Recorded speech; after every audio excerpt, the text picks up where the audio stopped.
नमस्कार साथियों, एक बार फिर से आप सभी का बहुत बहुत स्वागत है लोदाई क्लासेस के बीए प्लेटफॉर्म पर। बीएसपी इतिहास बीए थर्ड ईयर के अंतर्गत बीएसपी इतिहास की प्रमुख धाराओं वाले सीरीज पर हम डिस्कस कर रहे थे। तो इसमें एक और नए टॉपिक पर आज हम डिस्कस करेंगे और इस नए टॉपिक के साथ ही हम यूनिट थर्ड में प्रवेश करने जा रहे हैं आज के सेशन के माध्यम से। तो आज हम बात करने जा रहे हैं अमेरिका की क्रांति। जी हाँ दोस्तों, जिसे अमेरिका का स्वतंत्रता संग्राम भी कहा जाता है, जो 1776 में घटित हुआ था। क्लियर है?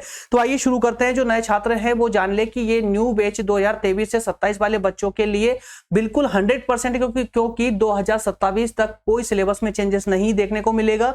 इसके अलावा लेक्चर नंबर 11 पर हम आज डिस्कस करने जा रहे हैं। इससे पहले 10 लेक्चर हो चुके हैं। तो जिन दोस्तों के 12 तारीख को एग्जाम है, जिस यूनिवर्सिटी के बच्चों के एग्जाम आ रहे हैं 12 तारीख को, वो थोड़ा सा फोकस्ड हो जाइए क्योंकि 2 यूनिट आपकी कंप्लीट हो चुकी है। बाकी 3 यूनिट, थर्ड यूनिट आज मैंने स्टार्ट कर दी है। संभवतः हो सकता कल मैं 2 लेक्चर लेकर के आऊं आप लोगों के लिए, तो जितना मैक्सिमम हो सकता है मैं कवर करने का प्रयास कर रहा हूं। इसके अलावा प्लेलिस्ट को नए छात्र जरूर विजिट करें। प्लेलिस्ट में आपको ये सभी सब्जेक्ट देखने को मिल जाएंगे जो आपके सिलेबस से संबंधित है। चाहे आप किसी भी यूनिवर्सिटी से हो, किसी भी राज्य से हो, आपके सिलेबस में दिए गए लगभग सभी सब्जेक्ट इस प्लेलिस्ट में देखने को मिल जाएंगे। इसी प्लेटफॉर्म की प्लेलिस्ट में जाइए, इसी चैनल की प्लेलिस्ट में जाइए, वहां पर आपको मिल जाएंगे। सब निशुल्क है, नोट्स भी निशुल्क है, लेक्चर प्लस नोट्स सब कुछ निशुल्क है। आप अच्छे से बस तैयारी पर फोकस कीजिए। इन सब के अलावा यदि आपकी बीए कंप्लीट हो चुकी है या बीए के साथ ही यदि आप प्रतियोगी परीक्षाओं की तैयारी करना चाहते हैं तो प्रज्ञान हिंदी एक दूसरा प्लेटफॉर्म है, दूसरा चैनल है, यूट्यूब चैनल ही हमारे द्वारा ही बनाया गया है। ठीक है ना? तो उसको भी आप सब्सक्राइब कर सकते हैं, वहां जुड़ सकते हैं। वहां पर आप निःशुल्क रूप से किसी भी प्रतियोगी परीक्षा की तैयारी कर पाएंगे नोट्स के साथ में। आइए शुरू करते हैं। ये सारी जानकारी आपको वीडियो की डिस्क्रिप्शन में मिल जाएगी, तो डिस्क्रिप्शन में जाकर के वहां से आप सभी लिंक ले सकते हैं। चलिए शुरू करते हैं सेशन। ये आपका सिलेबस है जिसके अकॉर्डिंग क्लासेस हम ले रहे हैं। फर्स्ट और सेकंड यूनिट कंप्लीट हो चुकी है। थर्ड यूनिट में आज से हम प्रवेश करने जा रहे हैं। थर्ड यूनिट का पहला टॉपिक लेंगे अमेरिका की क्रांति। ठीक है, इसके बाद में फ्रांस की क्रांति। ये 2 टॉपिक मात्र होने वाले हैं थर्ड यूनिट में। कल थर्ड यूनिट भी कंप्लीट हो जाएगी और फोर्थ यूनिट में भी हम प्रवेश कर जाएंगे। तो जितना पॉसिबल हो पाएगा ना, मैं उतना कवर करने का प्रयास करूंगा आपकी एग्जाम से पहले। चलिए, टेबल ऑफ कंटेंट की बात करें तो यार ये हेडिंग चेंज नहीं होती है, इट्स ओके, कोई बात नहीं।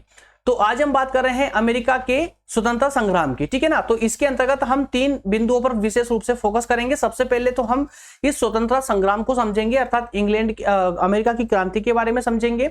उसके बाद में इस क्रांति के पीछे कारण क्या थे, ये क्रांति क्यों हुई, इन कारणों को भी 2 आधारों पर देखेंगे। और वो 2 आधार इसलिए क्योंकि एग्जाम में पूछा गया है कि अमेरिका में घटित क्रांति के मौलिक कारण बताइए या तात्कालिक कारण बताइए, या फिर ये दोनों एक साथ पूछ लिए जाते हैं आप लोगों से। इसलिए इन कारणों को 2 अलग अलग रूपों में देखने वाले, मौलिक कारण अलग और तात्कालिक कारण अलग।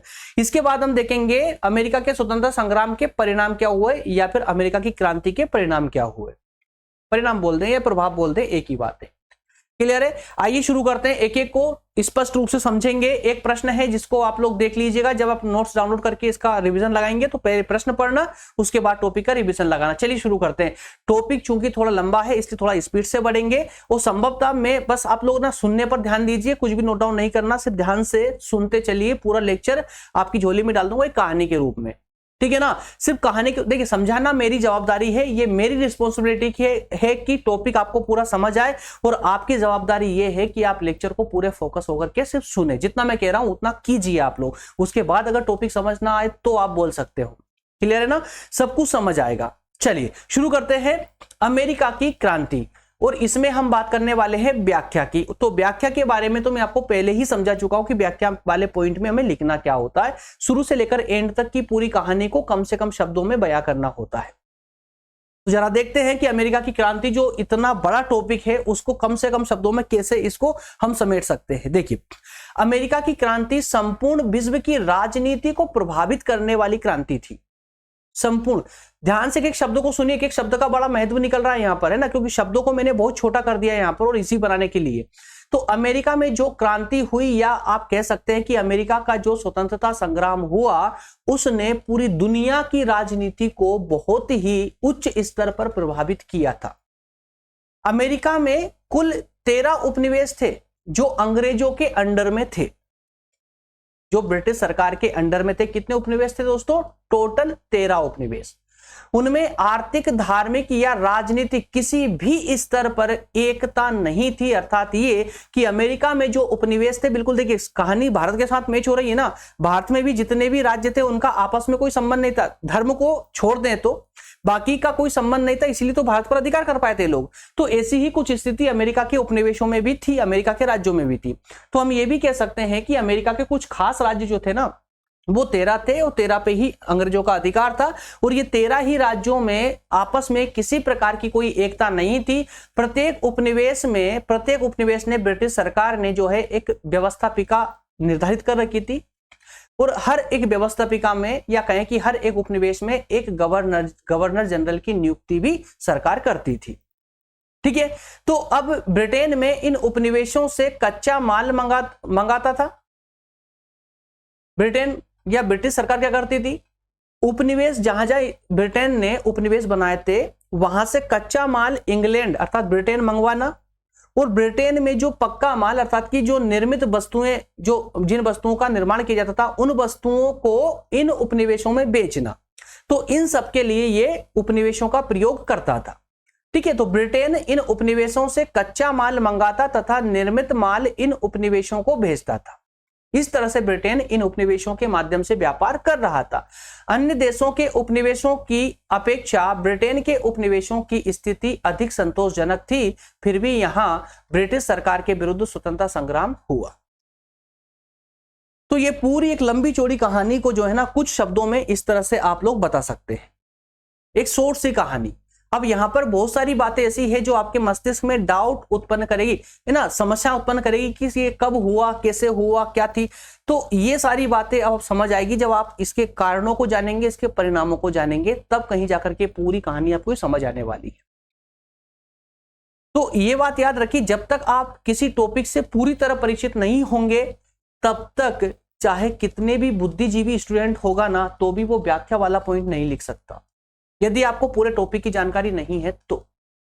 वैसे कहने के हिसाब से अगर देखा जाए ना, अगर लॉजिक के अनुसार देखा जाए तो ये टॉपिक सबसे आखिरी में होना चाहिए, लेकिन चूंकि हमें तो एग्जामिनर को प्रभावित करना है इसलिए एक्सप्लेनेशन का एक टॉपिक हम सबसे पहले देंगे, और उस टॉपिक में कम से कम शब्दों में उसको पूरा टॉपिक समझा देंगे, ताकि एग्जामिनर इस व्याख्या वाले पॉइंट को पढ़ के ही आपको नंबर डाल देगा कि यार इस बंदे को पूरा नॉलेज है इस टॉपिक का। इस पूरे इन कंटेंट में जो मैंने दिया है ना, इस कंटेंट में ऐसी कोई बात नहीं है जो अमेरिका की क्रांति के इर्द गिर्द ना हो या उससे हटके कहीं जा रही हो। एक एक शब्द अमेरिका की क्रांति के बारे में या अमेरिका की क्रांति को बताता है। क्लियर है? तो इस तरह से आप जो है व्याख्या वाले पॉइंट में इस कंटेंट का प्रयोग कर सकते हैं। अब इस कंटेंट को समझने के लिए आइए अब थोड़ा आगे बढ़ते हैं। जैसा कि मैंने आप लोगों को बताया था कि अमेरिका की क्रांति के पीछे जो कारण थे उन कारणों को भी हम दो रूपों में पढ़ेंगे। एक पढ़ेंगे हम फंडामेंटल कॉजेस के रूप में, मतलब मौलिक कारणों के रूप में, और दूसरा पढ़ेंगे हम तात्कालिक कारणों के रूप में। ठीक है, तो आइए एक एक करके पहले हम मौलिक कारण जरा जान लेते हैं कि मौलिक कारण कौन कौन से थे जिसकी वजह से अमेरिका में क्रांति हुई, स्वतंत्रता संग्राम हुआ। इसको लेकर हम 4 बिंदुओं पर फोकस करेंगे, 4 बिंदुओं को अलग अलग पढ़ेंगे। सबसे पहले देखेंगे मौलिक कारणों में कि ब्रिटेन की दोषपूर्ण व्यापारिक प्रणाली क्या थी, और इस दोषपूर्ण व्यापारिक प्रणाली के कारण अमेरिका में क्रांति हुई। फॉल ट्रेडिंग सिस्टम क्या था, औपनिवेशिक शासन की त्रुटिपूर्ण व्यवस्था क्या थी, इसके अलावा सप्तवर्षीय युद्ध का क्या प्रभाव पड़ा, या अमेरिका और इंग्लैंड के परस्पर विरोधी दृष्टिकोण क्या थे, ये सारी बातें। तो ये 4 पॉइंटों के माध्यम से हम इस कहानी को पूरी तरह समझने वाले, मतलब ध्यान रखिएगा मौलिक कारण देख रहे हैं अभी हम, ठीक है ना। ये 4 मौलिक कारण देखेंगे, इसके साथ में उसके बाद हम तात्कालिक कारणों पे आएंगे। कोई डाउट नहीं होना चाहिए, एक बात इसलिए मैं क्लियर समझाते चल रहा हूं आप लोगों को। सबसे पहले दोषपूर्ण व्यापारिक प्रणाली, पॉइंट नंबर 1 को लेते हैं। देखिए दोषपूर्ण व्यापारिक प्रणाली खाली पढ़ लीजिए, पढ़ते ही समझ जाएगा, बहुत इजी कर दिया कंटेंट को। देखिए ब्रिटेन ने उपनिवेशों के व्यापार पर प्रतिबंध लगाने के लिए कई कानून बनाए। इंग्लैंड की दोषपूर्ण व्यापार पद्धति का उपनिवेशों की आर्थिक समृद्धि पर विपरीत प्रभाव पड़ा। सोना चांदी आदि बहुमूल्य वस्तुओं की कमी होने लगी तथा मुद्रा प्रसार अमेरिका में बढ़ने लगा या अपने उपनिवेशों में बढ़ने लगा। प्रत्येक वस्तु के लिए अब इंग्लैंड पर निर्भर रहने के कारण अमेरिका की जो आर्थिक स्थिति थी बहुत दयनीय हो गई। धीरे धीरे अमेरिका की जनता अंग्रेजों की आर्थिक शोषण की नीति के विरुद्ध जागृत होने लगी। क्या कहा गया यहां पर? इंग्लैंड ने जितने भी कानून बनाए अपने उपनिवेशों के लिए, वो सारे कानून सिर्फ और सिर्फ इंग्लैंड के हित में बनाए गए थे, ताकि उसे अधिक से अधिक आर्थिक लाभ प्राप्त हो सके। और जब कभी किसी एक पक्ष को लेकर के या किसी एक पक्ष के हित में जब कोई कानून बनाया जाता है तो संभवतः वह दोषपूर्ण ही होता है। और उस कानून के का जो दोष था, उस कानून में जो दोष था, वह दोष ही जो है इस क्रांति का प्रमुख कारण बनकर के उभरा। हालांकि इन कानूनों की जो दोषपूर्ण जो दोष थे या जो कमियां थी, वो कमियां तात्कालिक रूप तो नहीं ले पाई कि कानून के पास होते ही क्रांति नहीं हुई, लेकिन भविष्य के लिए उन्होंने एक ऑप्शन छोड़ दिया अमेरिका की जनता के लिए कि जब आप क्रांति करोगे तो इस कारण को भी ले सकते हो। तो ब्रिटिश सरकार ने जो कानून बनाए वो इतने दोषपूर्ण थे कि उन्होंने अमेरिका के राज्यों की हालत बहुत ज्यादा खस्ता कर दी, बहुत ज्यादा खस्ता कर दी। जो भी बहुमूल्य वस्तुएं थी, जैसे आप लोगों ने कई बार सुना होगा ना कि भारत से ट्रेन भर भर के सोना इंग्लैंड ले जाया गया था। तो सिर्फ भारत से ही नहीं बल्कि जितने भी उपनिवेश थे इंग्लैंड के, इंग्लैंड ने हर उपनिवेश से यही कार्य किया, अमेरिका से भी यही किया। तो इस तरह से जब वहां की जो बहुमूल्य वस्तुएं थी वो इंग्लैंड पहुंचती गई। अब पहुंचने से क्या हुआ, अमेरिका में आर्थिक तबाही मच गई, मुद्रा प्रसार बढ़ गया। अब अमेरिका पूरी तरह सिर्फ इंग्लैंड पर निर्भर हो गया था। अब अमेरिका सिर्फ और सिर्फ कच्चे माल का उत्पादक मात्र रह गया। वहां पर किसी प्रकार कोई निर्माण होता ही नहीं था किसी वस्तु का, बल्कि हर वस्तु के लिए वह ब्रिटेन पर ही निर्भर हो गया। हर वस्तु ब्रिटेन से आयात की जाती थी। इस तरह से इंग्लैंड ने अर्थात ब्रिटिश सरकार ने जो है अमेरिका के साथ व्यापार की नीति अपनाई, उपनिवेशवाद की नीति अपनाई, जिस कारण जनता ब्रिटिश सरकार के विरुद्ध हुई और क्रांति करने पर मजबूर हुई आगे चल करके। सेकंड बिंदु था आपका अंग्रेजी शासन की त्रुटिपूर्ण व्यवस्था। वो तो व्यापार नीति थी जो दोषपूर्ण थी, त्रुटिपूर्ण थी। अब यहां पर जो शासन व्यवस्था थी वह भी त्रुटिपूर्ण थी। कैसे? प्रत्येक उपनिवेश में, हर एक उपनिवेश में, सभी ब्रिटिश सरकार के जितने भी उपनिवेश थे, हर उपनिवेश में उसने एक गवर्नर जनरल बना रखा था, एक नियुक्त कर रखा था। और उस गवर्नर जनरल की सहायता के लिए एक व्यवस्थापिका की स्थापना कर रखी थी। और इसके अलावा गवर्नर जनरल की एक परिषद हुआ करती थी जिसे कार्यकारिणी बोला जाता था। ध्यान दीजिएगा, गवर्नर जनरल, उसकी सहायता के लिए दो परिषदें मान लें आप लोग, एक व्यवस्थापिका और एक कार्यकारिणी। ठीक है, तो यहां पर जो व्यवस्थापिका हुआ करती थी, इस व्यवस्थापिका में जितने भी सदस्य हुआ करते थे उनका चुनाव जनता करती थी। और जो कार्यकारिणी थी गवर्नर जनरल की, उसके सदस्यों का चुनाव ब्रिटेन का सम्राट किया करता था। ब्रिटेन के ताज के द्वारा इसके मनोनयन किया जाता था इसके सदस्यों का। कहानी समझ आ रही ना आप लोगों को? क्या गवर्नर जनरल, उसका सपोर्ट करने के लिए एक व्यवस्थापिका और एक कार्यकारिणी। व्यवस्थापिका के सदस्यों का चुनाव जनता करती थी और कार्यकारिणी के सदस्यों का चुनाव इंग्लैंड का सम्राट करता था। इसके बावजूद भी समझ सुनिएगा, व्यवस्थापिका को ध्यान सुनिए, व्यवस्थापिका जिसके सदस्यों का चुनाव जनता करती थी, इसलिए व्यवस्थापिका जनता के प्रति उत्तरदायी हुआ करती थी। वहीं कार्यकारिणी के सदस्यों का चुनाव सम्राट के द्वारा किया जाता था, इसलिए कार्यकारिणी किसके प्रति जवाबदार थे? सम्राट के प्रति, इंग्लैंड के सम्राट के प्रति। व्यवस्थापिका को अब हद तो तब हो जाती है जब व्यवस्थापिका को कानून निर्माण का अधिकार दिया गया था और कर को निर्धारित करने का अधिकार भी दिया गया था, लेकिन गवर्नर जनरल को स्पेशल पावर दी गई थी। वो चाहे तो व्यवस्थापिका के द्वारा बनाए गए कानून निर्माण या कर निर्धारण को माने या फिर वो उनको रद्द कर दे। तो इस तरह की ब्रिटिश सरकार ने दोहरी शासन व्यवस्था लागू कर रखी थी। दोहरी शासन व्यवस्था, इस दृष्टिकोण से अगर देखा जाए तो व्यवस्थापिका का कोई महत्व था ही नहीं। ये सिर्फ जनता को संतुष्ट करने के लिए बनाई गई थी, ये योजना बनाई गई थी। और ये बात अब जनता समझ चुकी थी। जनता अब इससे ज्यादा स्वतंत्रता की मांग करने लगी। जनता इससे ज्यादा स्वतंत्रता की मांग करने लगी, वो अब इन व्यवस्थाओं से संतुष्ट नहीं थी। इस कारण से भी इसकी जो दोहरी शासन व्यवस्था थी, ये दोहरी शासन व्यवस्था की जो नीति थी, इसके विरुद्ध जनता अब जागृत होने लगी थी। इस कार्य ये भी जो है अमेरिकी स्वतंत्रता संग्राम का एक विशेष कारण बन के उभरा। अगला बिंदु है आपका, अगला बिंदु है सप्तवर्षीय युद्ध का प्रभाव। सप्तवर्षीय युद्ध का प्रभाव, अब चूंकि आप लोग पहले भी समझ चुके थे कि अमेरिका में सिर्फ इंग्लैंड के अंग्रेजी नहीं थे, इंग्लैंड ही नहीं था, बल्कि और भी कुछ देश थे जिन्होंने अपने उपनिवेश बना रखे थे अमेरिका में। लेकिन अमेरिका की जनता यह समझती थी कि फ्रांस या किसी अन्य देश की अधीनता में जाने से बेहतर है कि वो इंग्लैंड की अधीनता में ही बने रहे। ये बात वो भी अच्छे समझते थे, और यही उनको डर था अमेरिका की जनता को कि यदि उन्होंने ब्रिटिश सरकार का विरोध किया तो वहां पर फ्रांस सरकार अधिकार जमा लेगी, और चूंकि फ्रांस सरकार जो है उन पर संभवतः अधिक अत्याचार करेगी। तो इस कारण से अमेरिका की जनता ने ब्रिटिश सरकार का उस समय विरोध नहीं किया। लेकिन जैसे ही सप्तवर्षीय युद्ध हुआ तो सप्तवर्षीय युद्ध में फ्रांस की पराजय हो गई, इंग्लैंड जीत गया। तो अब अमेरिका की जनता को यह स्पष्ट रूप से समझ आ गया कि अब चाहे कुछ भी हो जाए, फ्रांस अमेरिका पर कब्जा नहीं कर सकती, अपना अधिकार स्थापित नहीं कर सकती। इसलिए अब उनका मन बदलने लगा। जैसे ही फ्रांस का डर उन अमेरिका वासियों के मन से गायब हुआ, वैसे ही उनके अंदर एक हौसला बढ़ गया और उन्होंने स्वतंत्रता प्राप्ति के लिए संघर्ष करना प्रारंभ कर दिया, ब्रिटिश सरकार का विरोध करना प्रारंभ कर दिया। तो सप्तवर्षीय युद्ध का भी एक विशेष प्रभाव रहा है अमेरिका की क्रांति के उत्पन्न करने में।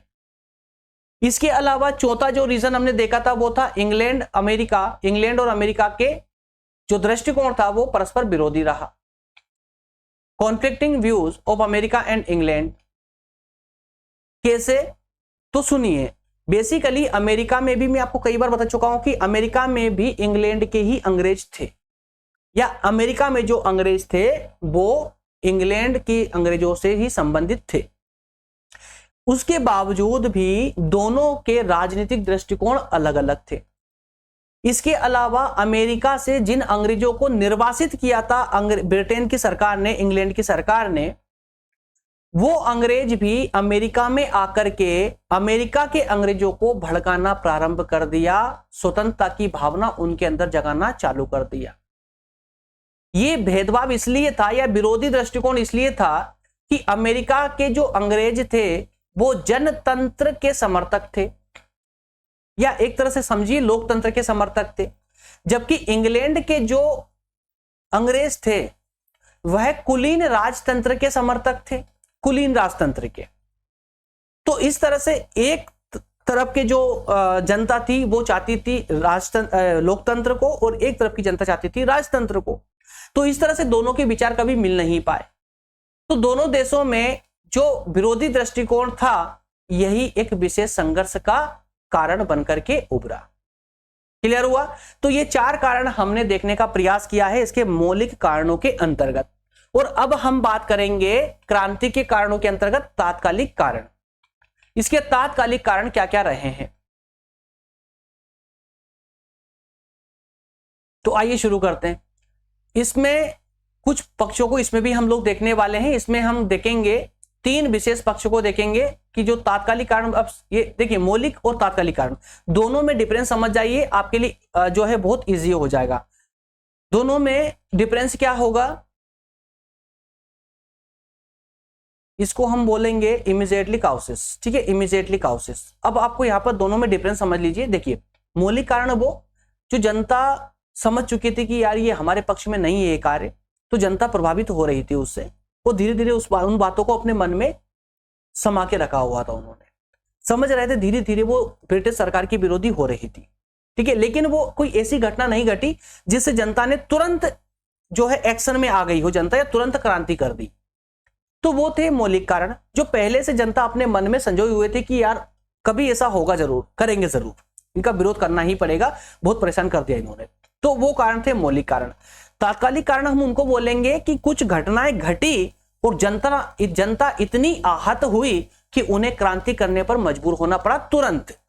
उनको हम तात्कालिक या इमीडिएटली काउसेस के रूप में जानेंगे। क्लियर है? तो आइए, तो जितनी घटनाओं के बारे में हमने अभी पढ़ा है, मौलिक घटनाओं के बारे में, तो उनके साथ साथ कुछ ऐसी घटनाएं भी थी जिन्होंने तात्कालिक रूप से अमेरिका वासियों को स्वतंत्रता संग्राम के लिए प्रेरित किया। वो घटनाएं थी स्टाम्प अधिनियम 1765, आयात कर अधिनियम 1767 और बोस्टन बंदरगाह की घटना। तो ये तीन विशेष कारण थे और ये तीन विशेष कारणों के साथ ही अमेरिका स्वतंत्रता संग्राम प्रारंभ हो जाता है। तो आइए एक एक करके इनको भी समझने का प्रयास करते हैं। स्टाम्प अधिनियम 1765 आता है। क्या था ये स्टाम्प अधिनियम? भाई कुछ ऐसा था कि ब्रिटेन के जो प्रधानमंत्री थे ग्रेनविल, उन्होंने 1765 में संसद में एक स्टाम्प अधिनियम पारित करवाया। स्टाम्प अधिनियम पारित करवाया। क्या था ये स्टाम्प अधिनियम? तो ये कुछ ऐसा था, जैसे ही ये अधिनियम पारित होता है वैसे ही अमेरिका में जितने भी सरकारी दस्तावेज या फिर कानूनी कागजात होते हैं ना, उनके थ्रू काम करने के लिए प्रत्येक कागजात पर एक स्टाम्प लगाया जाएगा और उस स्टाम्प का एक मूल्य होगा, एक निर्धारित मूल्य होगा जो सरकारी होगा। तो ये कार्य या ये कदम या ये अधिनियम पारित करने के पीछे जो उद्देश्य था वो था ब्रिटिश सरकार के खाते में जो है धन और ज्यादा एकत्रित करना या आर्थिक लाभ अधिक बढ़ाना। इस मंशा से ब्रिटिश सरकार ने ये अधिनियम पारित किया। लेकिन जैसे ये अधिनियम पारित हुआ, अमेरिका की जनता ने एक स्वर में, संपूर्ण जनता ने, संपूर्ण अमेरिका ने इस अधिनियम का विरोध करना प्रारंभ कर दिया और ये विरोध बहुत ज्यादा हुआ ब्रिटिश संसद में। अब उस समय जब ये अधिनियम पारित किया गया था तो ब्रिटेन का कहना था कि आपको एक्स्ट्रा कर देना होगा। कोई भी सरकारी कामकाज होता है तो आपको टिकट के रूप में पैसे देने होंगे। तो उस समय अमेरिका वासियों का कहना था कि हमारा ब्रिटेन की संसद में कोई स्थान नहीं है, कोई प्रतिनिधित्व नहीं है, हमारे यहां से चुनकर के कोई भी व्यक्ति वहां नहीं बैठता है। तो जब आप संसद में हमें स्थान नहीं देते तो हम आपको कर किस बात का दे? और यही आवाज पूरे अमेरिका में गूंजने लगी। क्या आवाज? कि प्रतिनिधित्व नहीं तो कर नहीं। क्या कहा गया? प्रतिनिधित्व नहीं तो कर नहीं। No taxation without representation. कहां पर? पार्लियामेंट में। तो ये विरोध जो है बहुत तीव्र होता चला गया इस अधिनियम का। लगभग सभी उपनिवेशों में, सिर्फ अमेरिका ही नहीं, अमेरिका के जितने भी उपनिवेश थे सभी उपनिवेशों में एक तरफा विरोध हुआ। स्थान स्थान पर विद्रोह होने लगे। ये सारे विद्रोह और विरोध को देख करके ब्रिटिश सरकार मजबूर हो गई और 1766 में उन्होंने ये अधिनियम वापस ले लिया, समाप्त कर दिया। लेकिन चूंकि जनता तो भड़क चुकी थी, अब वो थोड़ी ना शांत होने वाली थी। तो ये एक कारण, विशेष कारण बना इस क्रांति का। इसके अलावा आयात कर अधिनियम आता है। स्टाम्प अधिनियम को जैसे समाप्त किया तो ब्रिटिश सरकार को तो मौका चाहिए, वो बाज नहीं आने वाली में से नहीं थी। स्टाम्प का आपने विरोध किया, दूसरा कर ठोक दिया।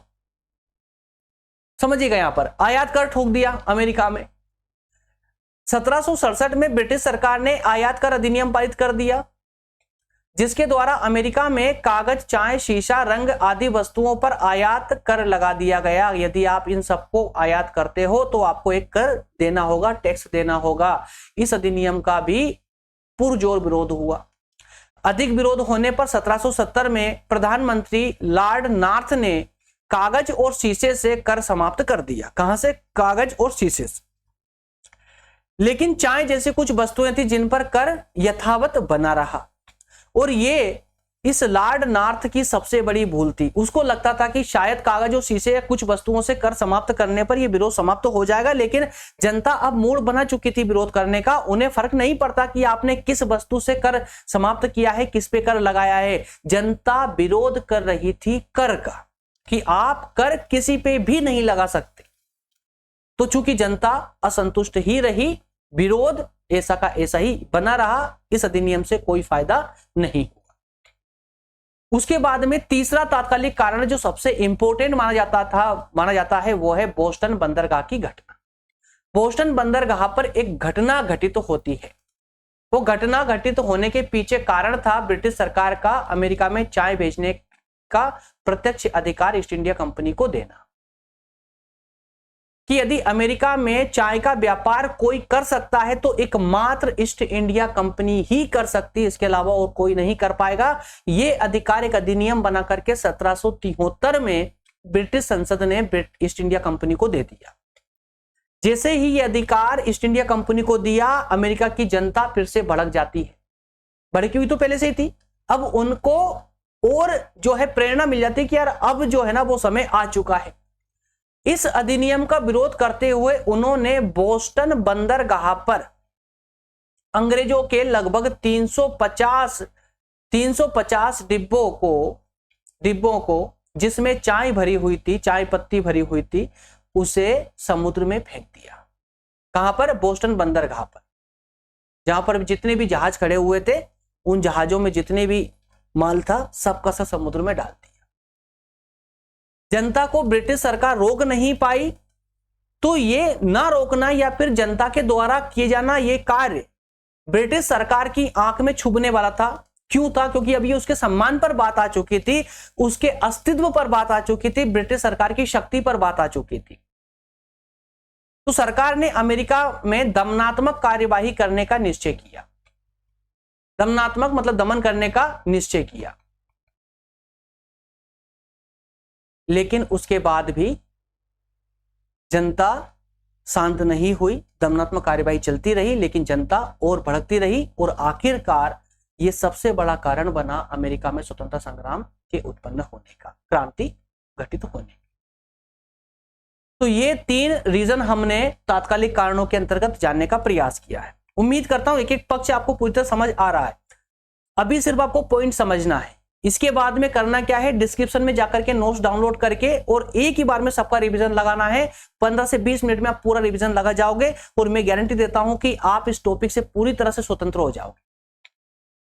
आप पूरी तरह टेंशन फ्री हो जाओगे। बस पहले पॉइंट टू पॉइंट इसको समझते हुए चल लिए आगे।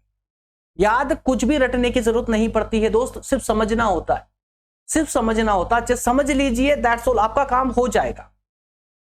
अच्छा, इसका परिणाम क्या हुआ? इस क्रांति का आखिरकार परिणाम क्या हुआ? तो परिणामों के अंतर्गत भी 5 पॉइंटों को हम देखने वाले। कौन कौन से? एक, जॉर्ज तृतीय की निरंकुश सत्ता का अंत हो गया। दूसरा था इंग्लैंड द्वारा नए नए उपनिवेशों की स्थापना की गई। भाई इंग्लैंड के हाथ से इस स्वतंत्रता संग्राम के कारण अमेरिका के सारे उपनिवेश हाथ से चले गए। अब चूंकि इंग्लैंड को तो आदत पड़ चुकी थी ना उपनिवेशों की, क्योंकि इंग्लैंड की अर्थव्यवस्था उपनिवेशों पर ही आधारित थी, तो बिना उपनिवेशों के तो इंग्लैंड पंगु हो जाता। तो अमेरिका के उपनिवेश जैसे ही इंग्लैंड के हाथ से गए, अब इंग्लैंड जो है अब नए नए उपनिवेशों की खोज में निकल पड़ा। तो नए उपनिवेशों की स्थापना होती है।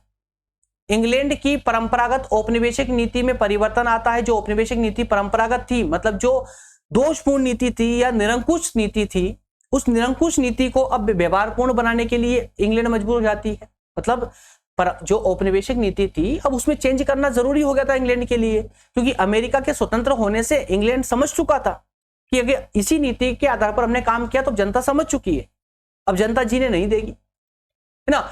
नेक्स्ट था आयरलैंड की जनता के अधिकारों में वृद्धि होना और फ्रांस की राजनीति पर प्रभाव।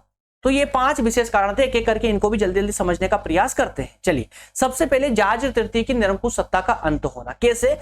इस क्रांति ने सम्राट जॉर्ज तृतीय की निरंकुश सत्ता को समाप्त कर दिया। अब जॉर्ज तृतीय के व्यक्तिगत शासन का अंत हो गया तथा उसके स्थान पर मंत्रिमंडलीय व्यवस्था तथा दलीय शासन का प्रारंभ हुआ। जैसे ये क्रांति हुई, जॉर्ज तृतीय की सरकार गिर गई और अब मंत्रिमंडलीय व्यवस्था या संसदीय व्यवस्था प्रारंभ होती है, दलीय व्यवस्था स्टार्ट हो जाती है। संसद का प्रभाव कुल मिलाकर के यहां बढ़ जाता है, क्योंकि अब दलों की एंट्री हो चुकी थी। जो दल बहुमत में आएगा वो अपनी सरकार बनाएगा। तो ये निश्चित है कि यदि अमेरिका के स्वतंत्रता संग्राम का अंत, ध्यान सुनना, अमेरिका में जो स्वतंत्रता संग्राम हुआ, अगर उस स्वतंत्रता संग्राम का अंत इंग्लैंड के विरुद्ध नहीं होता तो जॉर्ज तृतीय का निरंकुश शासन बना रहता, वो समाप्त नहीं होता। और वहां पर संसद की प्रगति नहीं हो पाती, संसद की या संसदीय शासन की प्रगति नहीं हो पाती इंग्लैंड में। मतलब इंग्लैंड की जनता के हित में कार्य हुआ ये, समझ रहे आप लोग। चलिए अगला जो कारण हो सकता है वो अगला था इंग्लैंड द्वारा, माफ कीजिएगा, जो प्रभाव था इंग्लैंड द्वारा नवीन उपनिवेशों की स्थापना। अमेरिका के सभी उपनिवेश इंग्लैंड के अधिकार से निकल जाने के कारण इंग्लैंड की व्यापारिक प्रतिष्ठा को गहरा धक्का लगा और आर्थिक रूप से भी बहुत हानि हुई उसको। इस प्रतिष्ठा को वापस पाने के लिए, अपने व्यापारिक हितों की सुरक्षा करने के लिए इंग्लैंड ने नए क्षेत्रों की खोज करना और वहां पर अपने उपनिवेश स्थापित करने का निर्णय लिया। ऑस्ट्रेलिया और न्यूजीलैंड ब्रिटिश उपनिवेशों की स्थापना इसी निर्णय के परिणाम स्वरूप की गई थी। ऑस्ट्रेलिया और न्यूजीलैंड जो उपनिवेश बनाए ब्रिटेन ने, वो इसी कारण से बनाए गए थे। क्लियर है। अगला रीजन था अगला परिणाम था इसका इंग्लैंड की औपनिवेशिक नीति में परिवर्तन। जी हाँ, अब क्योंकि चूंकि अमेरिका की जनता भड़की, अमेरिका की जनता की क्रांति उन्होंने देखी, वह ब्रिटेन की सरकार समझ चुकी थी कि अगर हमने इसी प्रकार से तानाशाही करते हुए या मनमानी करते हुए अगर दूसरे देशों में उपनिवेश स्थापित किए और वहां की जनता को परेशान किया तो किसी भी देश की जनता हमको टिकने नहीं देगी। इसलिए अब इंग्लैंड ने भी अपनी नीति में अब परिवर्तन कर लिया था। जहां निरंकुश नीति वो पहले अपनाते थे, अब उसके स्थान पर वह व्यवहार पूर्ण नीति अपनाने लगे। अमेरिकी क्रांति में मिली असफलता से ब्रिटिश सरकार को अपनी त्रुटिपूर्ण नीति का अनुभव हुआ और ये उपनिवेश ब्रिटिश अर्थव्यवस्था के आधार स्तंभ थे। अतः ब्रिटिश सरकार ने अपनी निरंकुश नीति के स्थान पर उदार नीति अपनाने का संकल्प लिया। इंग्लैंड अब समझ चुका था कि उपनिवेशों की जनता इंग्लैंड के स्वार्थों के लिए अपने हितों का बलिदान नहीं करेगी। यदि इन उपनिवेशों को अपने साथ रखना है तो उनके साथ सहानुभूतिपूर्ण व्यवहार करना होगा। तो इस तरह से इंग्लैंड भी अब मजबूर हुआ था अपनी नीति में परिवर्तन करने के लिए। यह भी एक विशेष परिणाम था। चौथे परिणाम के रूप में हम देख सकते हैं आयरलैंड की जनता के अधिकारों में वृद्धि। दोस्तों आयरलैंड में कल वाला सेशन आपने लिया था, तब भी मैंने आपको बताया था कि आयरलैंड की जो जनता थी, अधिकतम जनता कौन सी थी?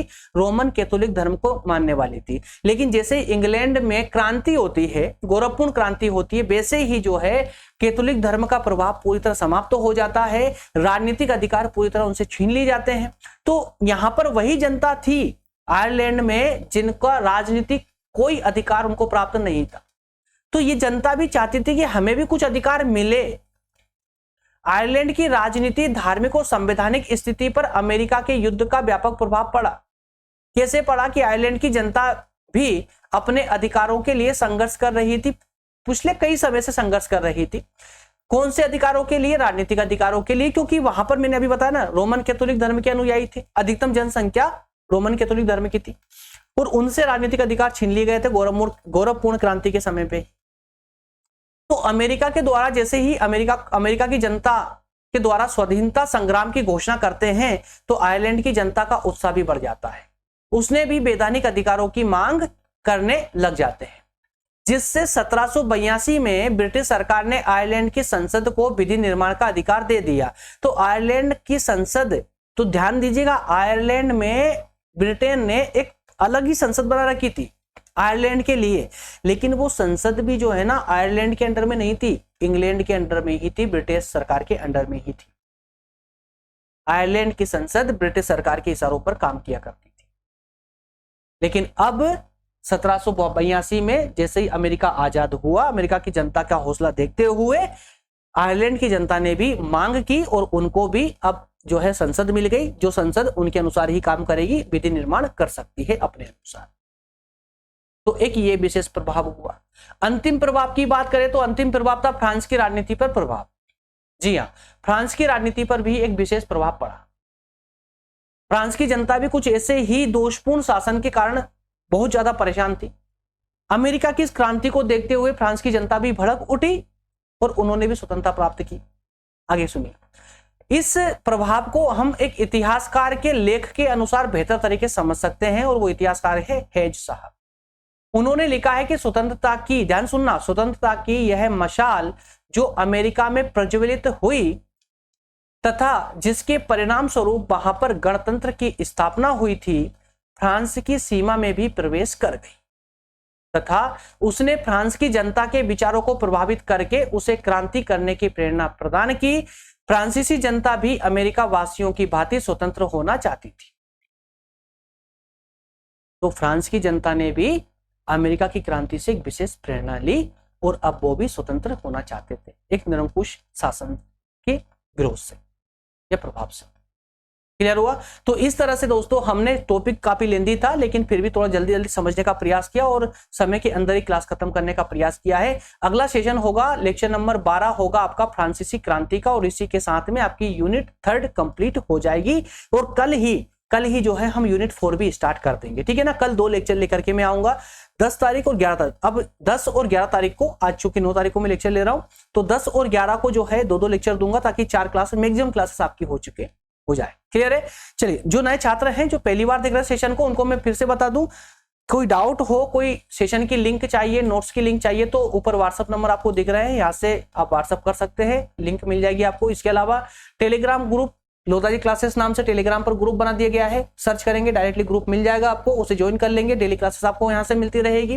बाकी इंस्टाग्राम, फेसबुक, ट्विटर वगैरह सब जगह अवेलेबल है लोधाजी क्लासेस नाम से ही, जहां पर आप चाहे ज्वाइन कर सकते हैं। मिलेंगे अगले सेशन में। बहुत धन्यवाद। Thank you.